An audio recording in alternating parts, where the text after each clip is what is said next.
Loyalists like Johnny Adair and Sam McCrory had been taught from a very early age that all Catholics were their enemy, but nobody ever explained to them why. I was about 8 or 9 when the Troubles just broke out for real in 1969, and from there on, right through my teenage and adulthood life, we were just brought up hating everything Catholic and Republican. We felt threatened, and it was drummed into us that these people hated us and they wanted to kill us because they didn't like everything British.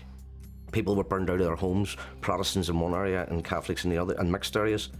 And then it went on that both communities just lived in separate areas, like for etc. the Falls and the Shankill. Shankill was Protestants and Catholics, Falls was Catholics. We went on to join the Loyalist Paramilitary group, namely the Ulster Defence Association, which was illegal in them times. And this is just throughout the years, as the Troubles progressed and got worse, and we were just born into them. Just as you grew up and you're in your area and you seen the attacks you were coming under by the Republican movement and the nationalist community, you just decided enough was enough, because the government weren't giving you any hand and the soldiers and the police weren't giving you any hand, so you decided to take matters in your own hand, join a paramilitary and fight back. These paramilitary groups were based in our areas, in our communities, and we felt that these were the protectors. And we felt that by joining these paramilitary organisations, we would be defending and protecting our people.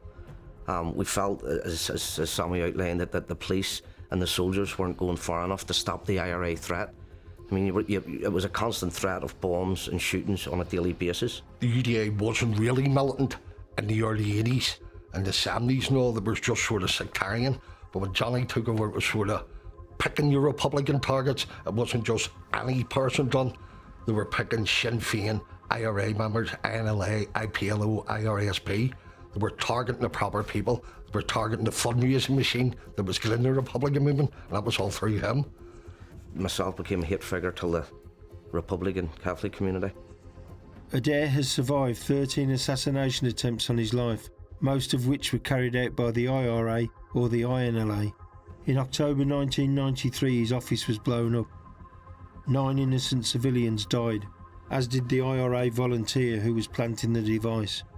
They walked into the face shop, which was below the UDA offices up the stairs, dressed as face, masquerading as face delivery man, with a tray with a bomb on it and a few second fuse, and it detonated the fuse, and the bomb went off premature. And their intention was to kill myself and anybody else that was up the stairs and the UDA offices at the time. The organisation that we belonged to was involved in shootings and bombings. This was an organisation that myself, I was sent to prison for being a member of that organisation, and indeed a leader of it. I'd been to prison on a number of occasions for attempted murders of Sinn Féin members, possession of weapons, membership, and the most serious charge would have been directing terrorism, where I received 16 years in prison for that. And what about you, Skill? What were you in prison for?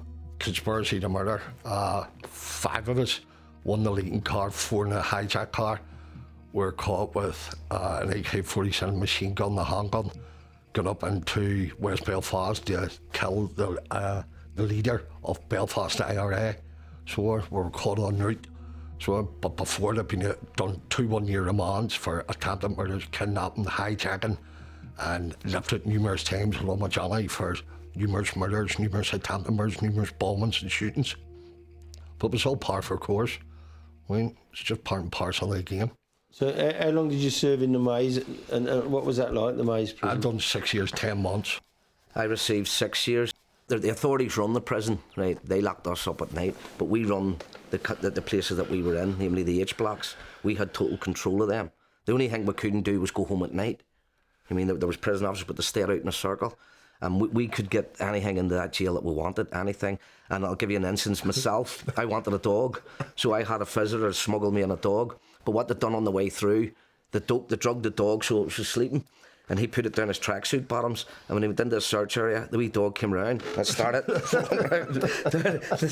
the prison officer, what says, the wee dog, but they just laughed and sent them on out. And had he have got through the visit with the dog, like the screws, once I got it onto the wing, they weren't getting it out. That's the way we run the jail.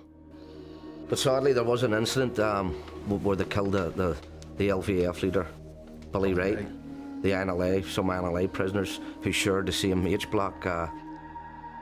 When he was going to a visit one Saturday morning, he was shot dead by.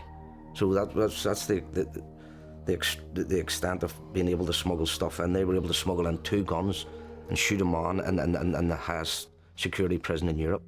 In January 1998, Northern Ireland Secretary Mo Mowlam entered the Maze prison for a meeting with Johnny Mad Dog Adair and the head of the UDA prisoners, Sam Skelly McCrory.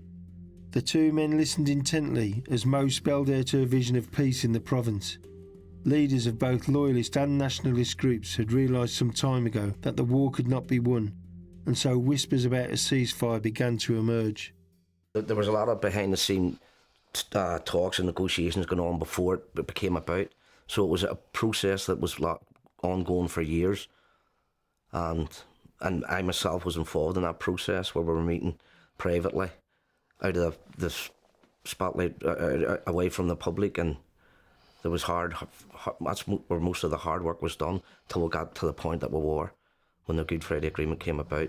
When the peace process ended, well, there was no longer need for either the IRA or loyalist paramilitaries, but they still exist today, but they exist only for criminality, and criminality only.